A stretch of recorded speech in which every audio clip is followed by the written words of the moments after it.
সাংবাদিকদের মাঠ পর্যায়ে জীবনের ঝুঁকি নিয়ে সংবাদ সংগ্রহ করতে হয়, আর অনুসন্ধানী সাংবাদিকতার ঝুঁকি আরও বেশি। অনেক সময় তারা সামাজিক ও ব্যক্তিক আক্রোশের শিকার হন, এমনকি খুনও হন।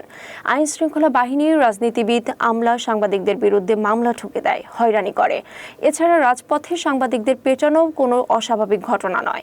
সাংবাদিকদের কঠোর পরিশ্রম ও জীবনের ঝুঁকির মূল্যায়ন সমাজ ও রাষ্ট্রে প্রায় নেই।